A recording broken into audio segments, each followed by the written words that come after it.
Morning, everyone. It's an honor to be joined today by our incoming Vice Chair of the House Democratic Caucus for the 117th Congress, Vice Chair-elect Pete Aguilar, who we affectionately refer to as the original Mayor Pete. We certainly are thankful for his leadership in the Congress, and I look forward to working closely together with him as we move forward to advance an agenda to build back better for the people.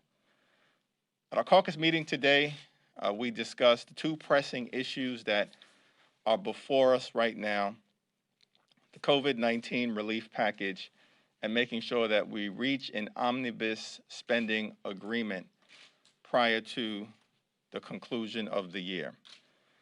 We're confident that we will be able to do both and are hopeful that can be accomplished sooner rather than later. Yesterday, we marked an anniversary of the tragedy in Pearl Harbor, when more than 2,000 Americans lost their lives, and we continue to be thankful for every single person who has worn the uniform throughout our journey here in America to defend our freedom abroad. We know that in World War II, approximately 290,000 Americans lost their lives between 1941 and 1945. By the end of the week, or perhaps by the end of the month, without question, we will pass the number of deaths in World War II connected to COVID-19, not over a period of several years, but over a period of several months. And the tragedy is it was all largely avoidable. But because of the absence of leadership and because of the inability or unwillingness of the president to unite the country, as was done during World War II, to confront a common enemy, we find ourselves as Americans having to endure unprecedented levels of pain and suffering and death. But brighter days are ahead. We certainly look forward to working closely with the new president, Joseph Biden, and the new Vice President, Kamala Harris, to crush the virus, to provide comprehensive, transformational, and direct relief to everyday Americans, and to revive the economy.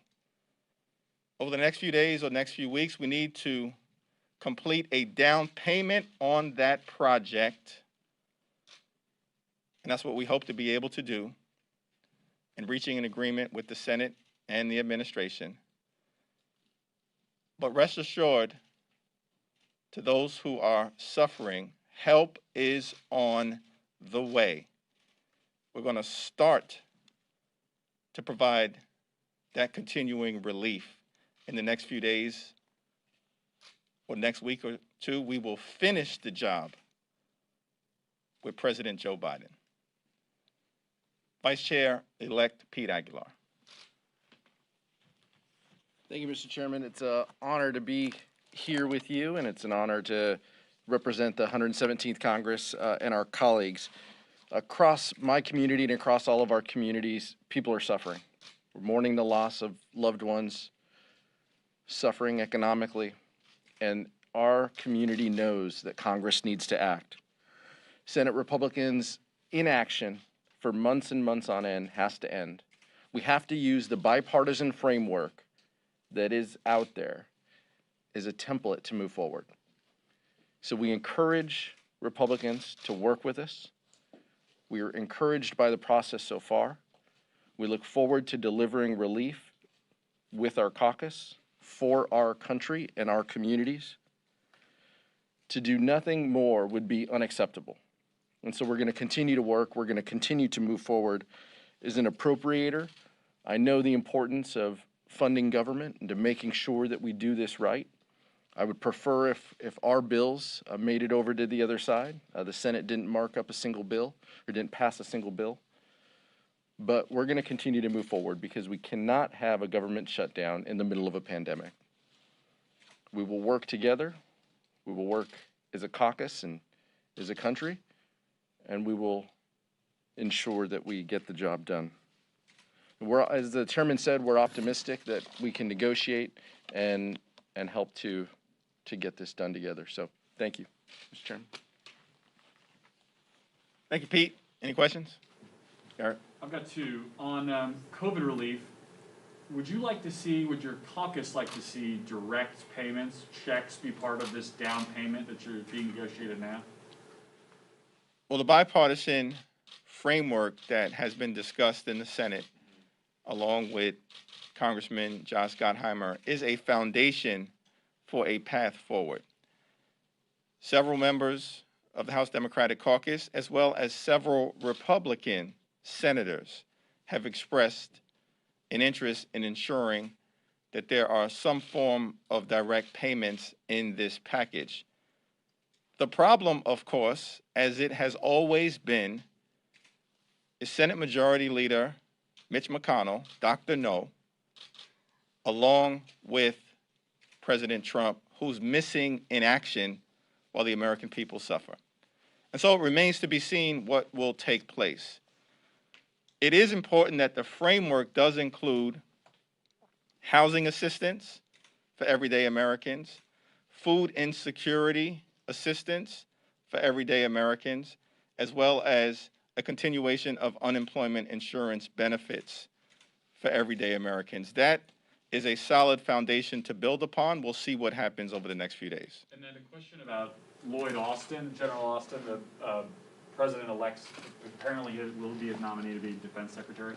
Only a few dozen House Democrats voted for the waiver for General Mattis to serve, in that window after being active duty.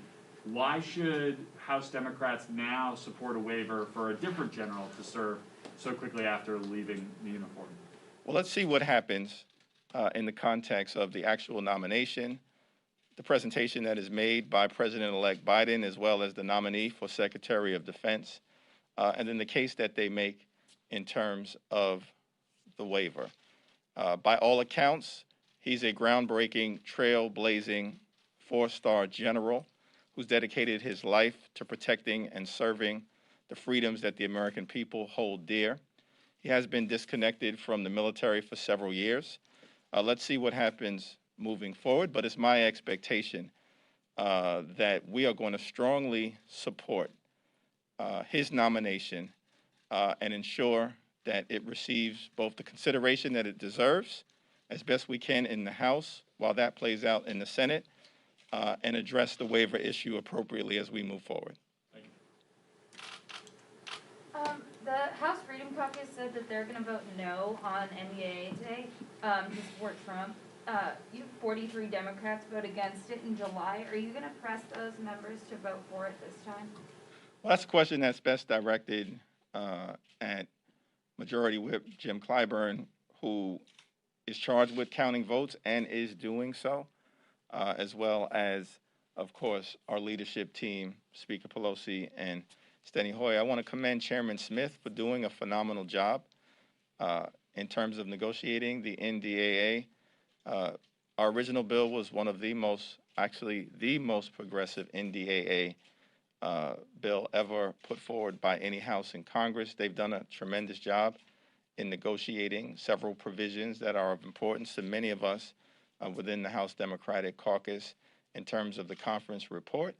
And so let's see what happens. I believe that the bill will pass with robust support amongst Democrats and Republicans, likely sufficient to indicate to the president that if he chooses to veto the bill, he will be overridden.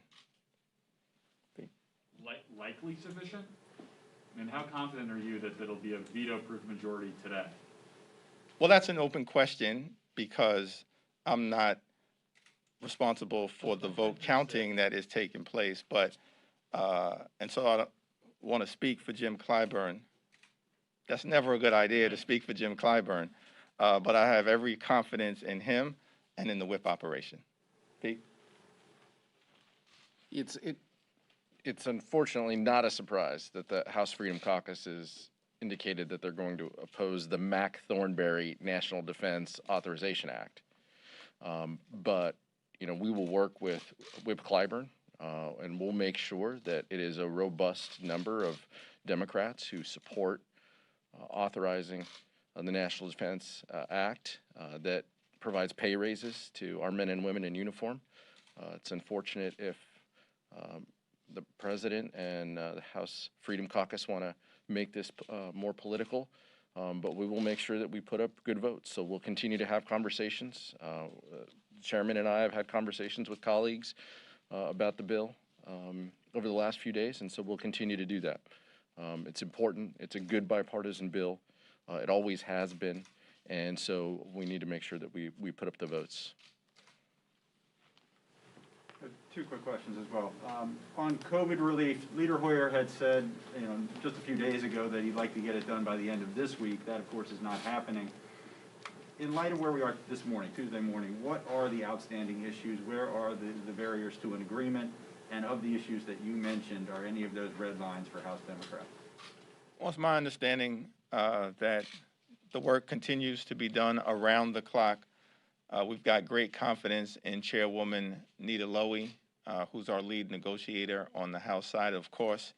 Tremendous confidence in Speaker Pelosi and the job that she continues to do negotiating a agreement that allows for passage but is anchored in our values. And so in terms of specifics, that's best left to Chairwoman Nita Lowey to discuss what the latest is at the negotiating table. But we are confident. It's unfortunate, as Vice Chair Aguilar indicated, that in the House we did our work. Both the appropriators and the House Democratic majority did its work. We moved forward appropriations bills. The Senate, of course, continues to be missing in action, which is what has led us to this point. And the president is running around, holding rallies, peddling conspiracy theories, spending time on the golf course, doing everything but leading. And that's also one of the reasons why we find ourselves in this situation. But I'm confident that in the next few days, certainly no later than next week, but let's see what happens. Steny Hoyer sets the calendar, and he's indicated to us that he will brief us in terms of the progress on Wednesday or Thursday at the latest. Sorry, quick one Yeah. more on a different topic on the Biden transition. You've already got Cedric Richmond, who's going to the administration, obviously opening up the seat. There's some push now for Marcia Fudge to join the administration in some capacity. Is there any concern that, given your slimmer majority, that moving these House Democrats into the administration would make it tougher to pass legislation because there is going to be some lag to fill those seats, even if they are in deep blue districts? There's no concern that I've seen expressed. There's a lot of talent within the House Democratic Caucus. It's no surprise that several members may be considered for opportunities within the Biden administration. That's a personal decision and a professional decision that they'll have to make as it relates to their continued representation here or their ability to impact public policy in a different way as part of the Biden administration. Our majority in the next Congress will be lean, mean, and unified. And we are going to have a president that we can work closely with to build back better for the people. We look forward to that moment. You want to add anything, Pete? And then we'll take a last question. Last question. About the slim majority, is there any concern, well, Democrats have been taking advantage of proxy voting. Is there any, that expires at the end of this year, is there any concern, like on January 3rd, that all Democrats won't be back in time because you guys have such a small majority in terms of like picking a new a speaker or going forward with the confirming the electoral votes? Yeah, it's our expectation that everyone will be present on January 3rd. Leader Hoyer, as well as Jim Clyburn, and the chair of the Rules Committee, Jim McGovern, have made it clear that in the new Congress there are no rules, and so everyone is required to be present on January 3rd, pursuant to the Constitution. That's our responsibility. We expect to be present. Nancy Pelosi will be the next speaker. I look forward to nominating her once again as chair of the House Democratic Caucus. We'll enact the rules package, and then we'll be off to the races. And we look forward to making a difference for everyday Americans as we get beyond our long national nightmare, which will end on January 20th. One more question. In terms of the agriculture secretary, is it important to you that an African-American holds that seat? It's important to me that Joe Biden's cabinet reflect the great diversity and gorgeous mosaic of the American people. Marsha Fudge would be a tremendous Secretary of Agriculture. She'd be tremendous, in fact, at anything that she does.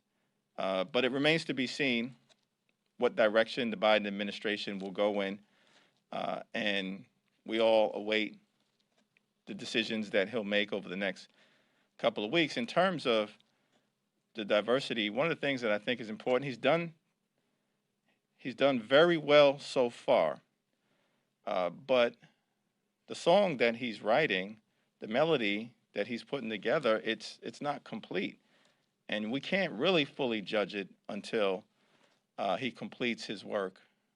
But I think all of us are heartened that he's put forward talented, hardworking, brilliant individuals who reflect the great diversity of the American people. Thank you, everyone. Thank you.